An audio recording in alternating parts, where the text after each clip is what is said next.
Well, good evening, everybody. My name is Kathy Taylor. I have my friend Gwendolyn with me tonight, and this is Real Stories of Hurting Moms. And we are so excited to be here with you tonight. I'm excited for you to hear Gwendolyn's story and just some of the things. She's got amazing stories. I was sitting here before we came on, like writing things down because she is such a huge inspiration to me. And I know some of you know her, you've seen her before, and you're in for a real treat tonight. She is a very special lady. Before I turn it over to her, though, just a couple of things. And I every year for over 3 years I say this: let me know where you're watching from. I love seeing the different states, the different provinces in Canada. Sometimes we have people from different places in the world. So in the comments, just write where you're watching from. And then also, if this is your very first time to watch Real Stories of Hurting Moms, let me know that too. Just say first time. We hope that you are encouraged by our time together here tonight. We are all hurting moms. Gwendolyn's a hurting mom. I'm a hurting mom. And I know many of you who are watching are also hurting moms. And the beautiful thing about it is we all understand each other like nobody else does. We did it. And so, but with that, Gwendolyn, I would love for you to just kind of start by telling your story, how you became a hurting mom, and then I'll remind you of some of the fun stories. They're not all fun, but about the stories in that. So go ahead and start sharing with us. Well, sure. Well, I found Hurting Moms on Facebook. It just popped up on my news feed, and right away I wanted to be a part of it because I was hurting over the estrangement of my two young adult daughters. I went through a bitter divorce. I'd been married for 25 years and my husband left me. And as a result, my daughters started pulling away from me. And to this day, I don't have any relationship with them. They live here in the state of Florida where I'm at, but different cities. But I don't hear from them. I text them every once in a while just to let them know that I love them. I'm thinking of them, but I never hear anything back. And, I don't hear from them on my birthday or the holidays or Mother's Day. And, that's hard because you wonder, what did you do? I mean, you blame yourself and you think, oh, was I a good mom? Was I a bad mom? But in my heart, I know I was a good mom. And I know that I planted good seeds in them. And I know that I was very supportive in their childhood. Of course, we never do everything perfect. I mean, we all make mistakes, but I was there for them and I was a very good mom. And so now I've just repurposed my life and started all over again. I didn't think that, I'm 58, that I'd be starting all over again, that, I'd be, single and, just having to rebuild my life. But, that's what I just decided to do, is just rebuild and begin again. And you can always begin again. It doesn't matter where you are or what you've been through. You can always start over, and God makes it new and God makes it fresh. And I'm so thankful for, the people that have come into my life. It's really, when I think about it, it is an amazing journey that God has had me on these last few years. What, it's been like 7 years now. Wow. And the people that I've reconnected with and the new friendships I've made and the places God has taken me, I never thought beyond my wildest dream that I'd be doing what I'm doing. And I know in the very early stages of, going through my divorce and my kids pulling away from me, I used to clean this little church. And when I'd get in the sanctuary, I'd stand behind the podium. And there was nobody in that room except God, me, a stack of empty chairs, and the vacuum cleaner. But I would stand behind that podium and I would tell my story. And I really say that my story is his story. And I would speak of God's goodness. And I told God, I made a promise that I would tell my story to 1, I would tell it to 10, I would tell it to 100. And now, with Facebook Live, I've had many opportunities to tell it to many more than that. And I'm so thankful and humbled by that opportunity to be able to say God is good and God rebuilds and God does take the ashes and makes beauty out of them. It's amazing. I've gone places I never thought I would go. I've seen things I never thought I would see. And it was beyond my wildest dream, those early days when I stood behind that podium and I'd talk to God and I think of where he has taken me. And I've really made a nice, beautiful life for myself. You have. And yes, and it hasn't been easy and it's been hard, but I fought my way to, and I'd say now, I was a Christian before. I've been a Christian a long time, but this whole experience brought me to my knees. I mean, where I got down on my knees, praying, crying, wailing, and just crying when you don't have anything left to cry. And just slowly, God, just one step at a time. Sometimes it's a couple steps forward, then you go backwards. And sometimes I'd think, oh, look, there's that black cloud again. I just felt like it was following me all the time. But I just stayed faithful and just kept doing what I know to do, get up every day and just keep fighting and build a real strong relationship with God, praying and good Christian friends, people that keep you grounded and Christian music and just, putting the word on and just building my life. And it's been amazing. And you have been, I know this, you talked about traveling. You in this last year, I mean, who would have thought that you've been to Kenya, to Africa? Yes. The Holy Land? Yes. Jesus walked. I know that it seems like you're always off hiking in the woods or in the, but you love nature, don't you? Yes, I do. That's my happy place. Me too. That's where I feel closest to God. I can, I connect with him in nature, but I love watching all the things you do. You're such an inspiration. Yeah. Laurie says worship music has helped her a lot. Worship music is a huge part. So one of the things that you start doing, when you find yourself all alone, excuse me, and you're working, and I know you work several jobs to make ends meet. And so, but then you started reaching out and serving. And tell us a little bit about the serving that you do and your favorite thing to do on Saturdays, kind of some of that story. Yeah. Well, I work with my church. We have a kids club program, and we have a dream center down in this Lakeland downtown area. And we pick up the kids in a couple of buses and bring them to the Dream Center and do a Christian program with them. And I started doing that about 5 years ago. And I'll tell anybody to this day that saved me, because I was in so much pain that I needed to put that pain somewhere. And when I could go and serve and love on and speak into those children, it healed my heart. And we give out flyers in the areas where we go. And my pastor recently asked me to start doing flyers around the Dream Center, because a lot of those kids can just walk. And we wanted to get more of those kids. And there's more of them. So today I was over there at in the neighborhoods. And I'm still learning the neighborhoods. But I pulled up to this one house, and then all the kids were outside playing. And I stopped. And I started to get out of my car, and they just ran. I mean, they just were jumping in my car, just hugging me. And oh, man.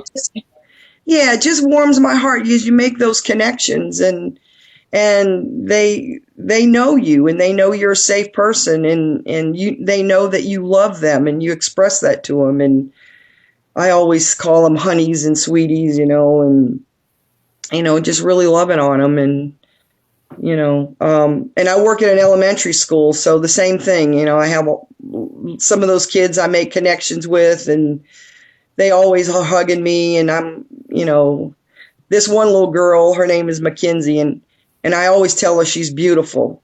And then sometimes when she'll come up, she's a real hugger. She likes to run into you and barrel hug you, And then I always say to her, I say, Mackenzie, what do I tell you never to forget? She says, that I'm beautiful. Oh.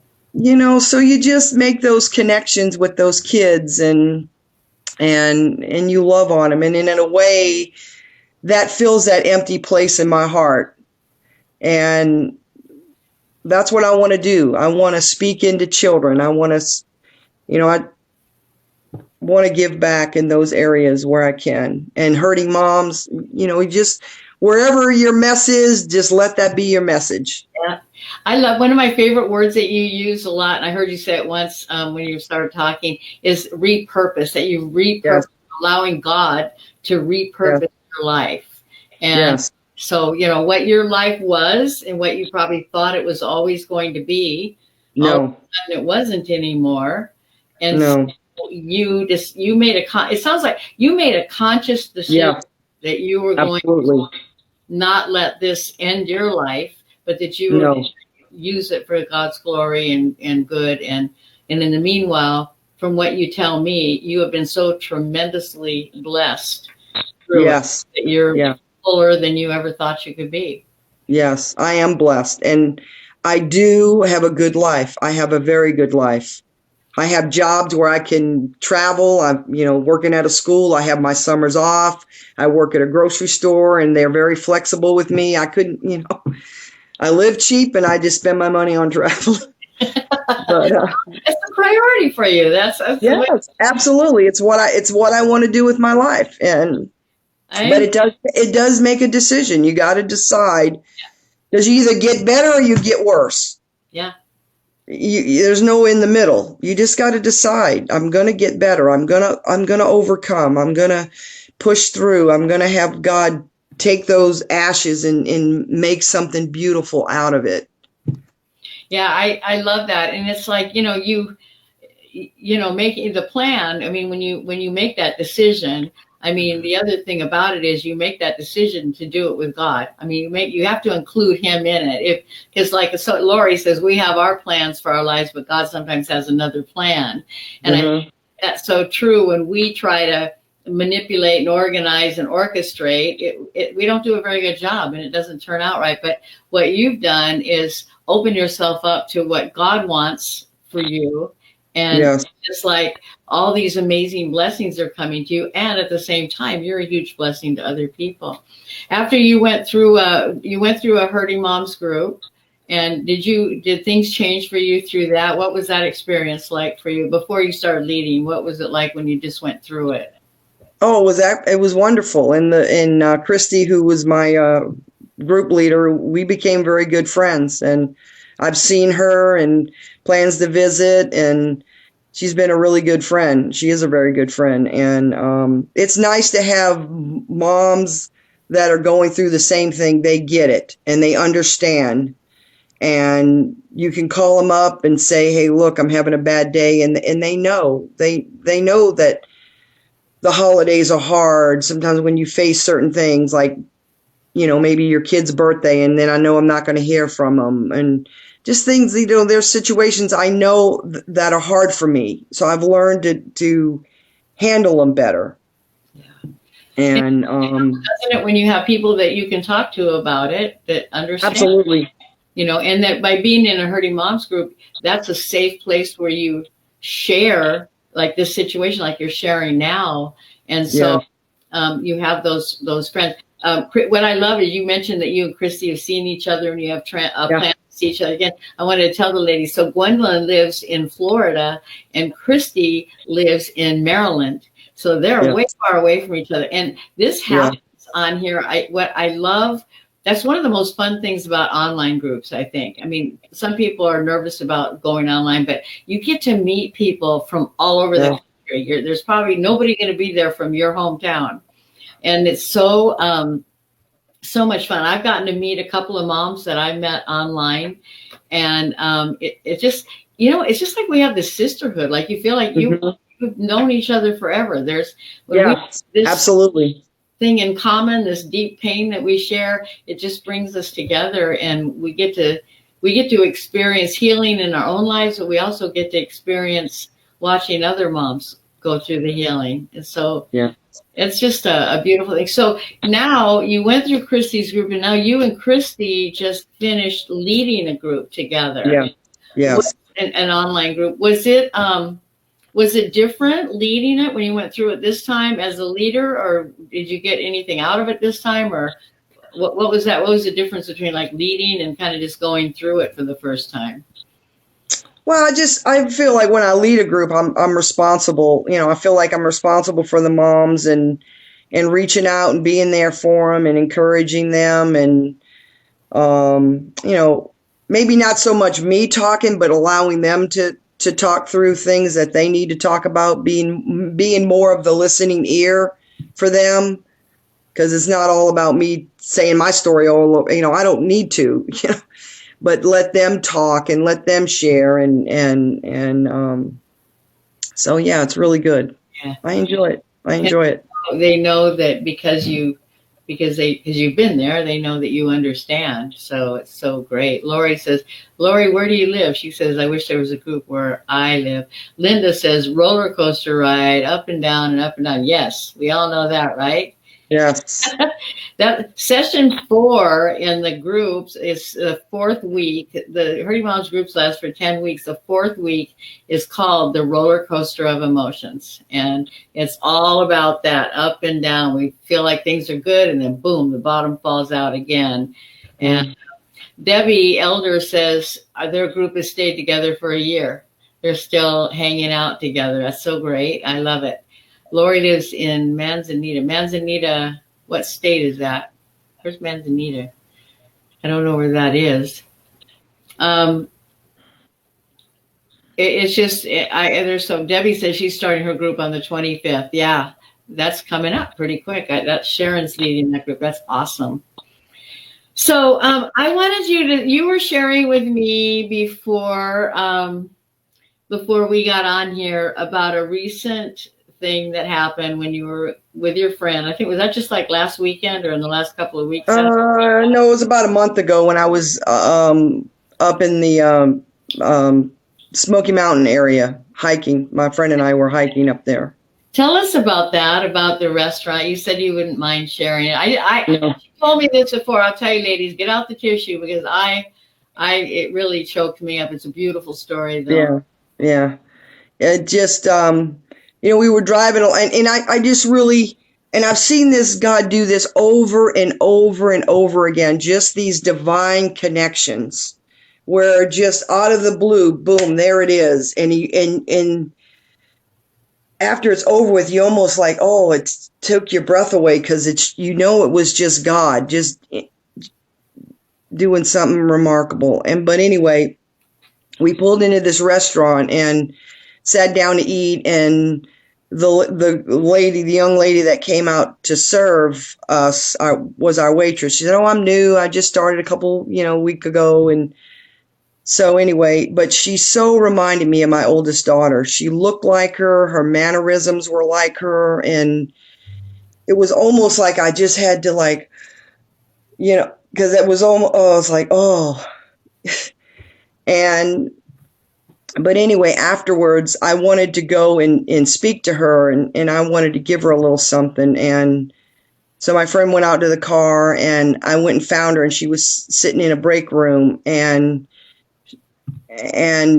when she saw me come in, she stood up, and I told her, I said, you so reminded me of my daughter that I don't get to see very much.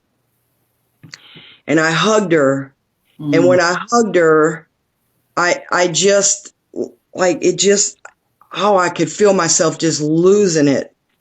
And it was almost like I was hugging Chelsea. And I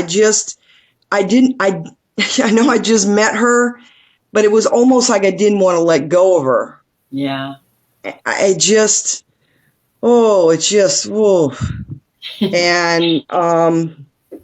so anyway, I gave her a little something, and I just told her, I said, I'm a Christian, and I really believe in spreading the love of Jesus. And and she'd really thanked me and, said there should be more people like you in the world. And, but it was just one of those things. And I think that God just did for me, just, to bless me and to not to hurt me and remind me of something in a bad way, but in a good way. Yeah. It was, it maybe it really doesn't make sense, but for me, it just like, it did something for my heart just to hug her and just to hold her and just know, it was a beautiful story. I mean, those kind of things, like if we can, I think when we're walking with Jesus, when we're, paying attention and we're spending time with him, when those things happen, we can recognize his hand in it.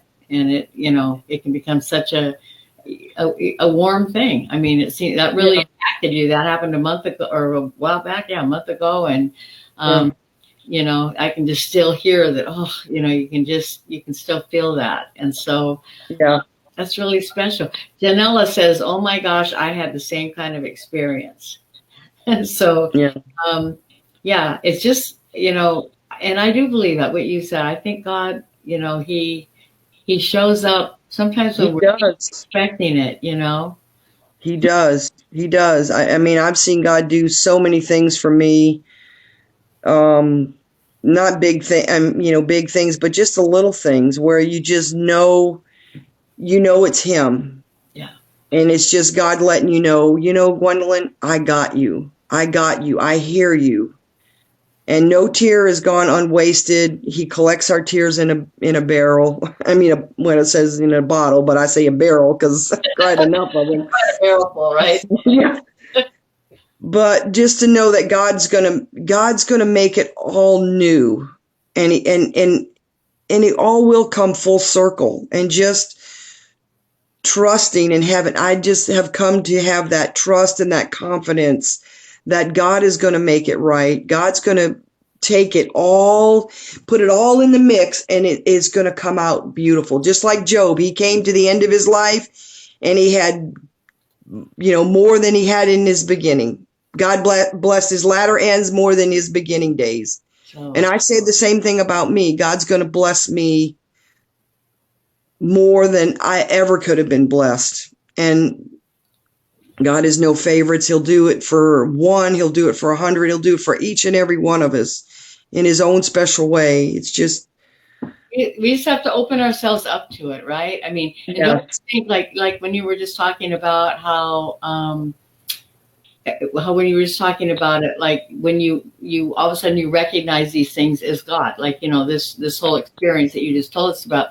But don't you think that the more we seek him, the more we think about him, the more we talk to him, the more we work on our relationship with him, the more we are prone to recognize those things or recognize his hand in our lives. Oh, absolutely. Absolutely. I talk to him all the time. Sometimes, at work, I do the fruit, so I'm all by myself doing the fruit. And a couple of times the ladies will say, "What are you doing, Gwendolyn, talking to yourself?"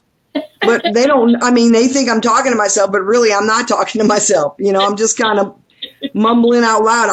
I just talk to God just like I would talk to you. Like somebody came over and sat on my couch and talk. I just talk to him. Yeah. No, that's have built that kind of relationship with him. And sometimes I'm going in my car and I'm just telling him, okay, I got to go to Walmart. I got to go to the store. And I'm just talking to him. And just like when you were in that church building up on that podium, the vacuum cleaner, and God, knowing that he was there. Yeah. Yes. That's such a great story there. We hit a little bit briefly on it, but I just kind of want to, say again how we acknowledge, we're coming up on the holidays. Yes. Thanksgiving is coming up in 2 weeks from today.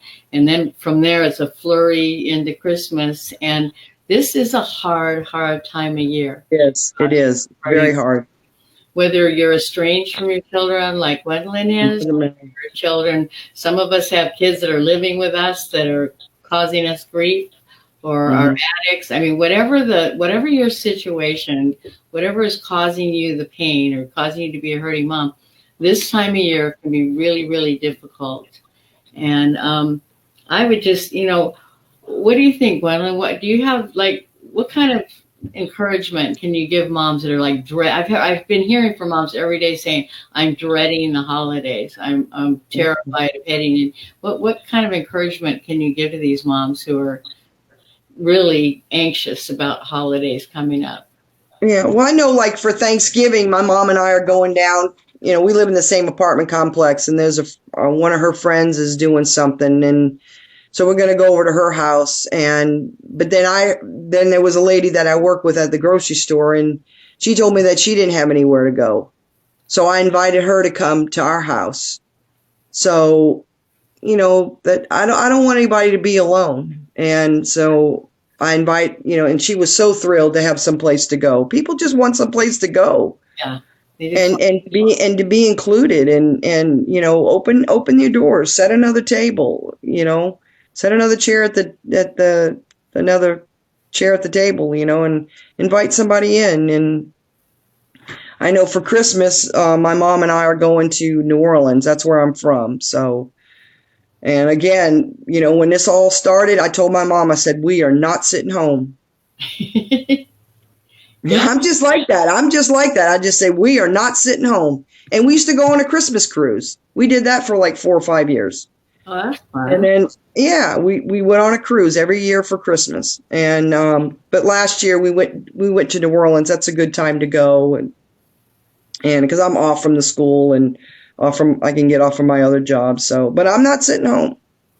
I'm going to go do something and enjoy it and have a good time. Creating new memories. I think sometimes that's right. We dread it because we think about, the way it was, and we have memories and traditions in our families. But maybe this year, if you're in a place of pain and a place of dreading the holidays, maybe you can come up with a new tradition, something new to do, to look forward to. Yeah. I think it's hardest when we just try to picture it the way it was. And I just so admire you, Gwendolyn, because it's like, you're just like, well, I'm moving. I'm not going to let this define who I am. And I think what a lot of us do, we become our identity. I know mine did. My identity was that of being a hurting mom. That's who I am. I'm a hurting mom. And it took me a long time to move beyond that, to realize, no, that doesn't have to be my identity. That I have other things that I can do, that I can, I don't have to just identify as a hurting mom and that's all. Right. So I know somebody gave me good advice a long time ago when all this started happening. He said, learn to complete yourself. Me and God complete me. Nobody else completes me but me and God. Yeah. And I'd like to get married again, but I'm not going to get married because I need to get married. Right. It's going to be because I want to. I don't need that relationship to complete me. I've learned to me and God complete me. That is my circle. Me and him. That's it. And I've learned to be strong, and I'm strong, and I'm. Carol said, repurpose Christmas. Yes. Repurposing my life, like, using your story for good. It's a painful story for you, but it can help somebody else. So repurposing Christmas. I love that. I love that word repurpose that you use a lot. It's so great. So, and there's so many hurting people that, and you just go, you can go feed the homeless. You can go, there's a lot of things. Go to a nursing home, we can go to a nursing home, and just, there's a lot of people that are alone. And if we can go and bring them joy and a little happiness, then in turn, it helps us. Yes, absolutely. Absolutely. Yeah. I always say when you jump in to save somebody else, you end up saving yourself. Yeah. No, I like that. I like that a lot. It's basically, at the bottom line is, get out of yourself. We get so turned in on ourselves and so turned in on our pain that we kind of forget that there are others out there. And if we can be outward focused and seeing how we can do something for someone else, it can make all the difference in the world. Yes. That's so. And sometimes it can just be a kind word or just saying, hey, you don't have anywhere to go. Why don't you come and have Christmas with me or come have Thanksgiving with me? A smile, right? Even a smile. So Mhm. we're already at the end of our time. The time always goes. They like that. I know. Several people are making comments about learn to complete myself. Somebody else said, me and God complete me. Jesus. That's right. Just you, God, and Jesus. That's it. Nobody else. The rest is all incidental. That's right. And that circle has to be tight and it has to be strong. Yeah.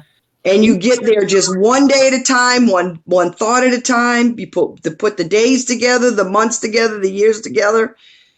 And God shows up. He always shows up. Yes. Always. He's always there. Mimi says it's hard to get a new identity. It is, Mimi. It's not easy. Yeah. But the way to do it is to one foot in front of the other and come out of isolation. We isolate and we become so turned in on ourselves. And so we don't have to be there. But the best way to do it is to get out and be involved with other people. And I think one of the things about that is one of the reasons that I love the whole Hurting Moms community is that we're able to do that with each other. There's something being able to talk about it with people who understand. A whole lot of healing takes place, and then you're ready for the next step of moving beyond that circle. And we start with a circle of other hurting moms. Sometimes that's the first time anyone's talked about it.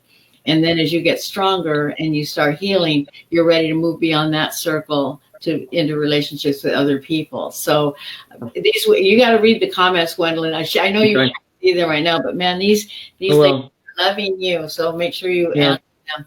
Thank you so much for being on here with us. And always a pleasure. Always, always, always. You are my hero. I'm so happy to have you as part of our leadership team. Yeah. Part of Hurting Moms, and man, and your story is making a difference to people. And thank you so much, ladies. I love you all. I know where you're at. We're going to get through this holiday together. I'm going to have some coming up. We're going to have some things that we're going to be posting on Facebook for encouragement. But I just want y'all to know that I love you. I'm praying for you. I know Gwendolyn prays for Hurting Moms. We have a prayer team, and we're always praying for you. So y'all have a good evening, a good weekend, and I will be back next week to see you again. So good night. Good night.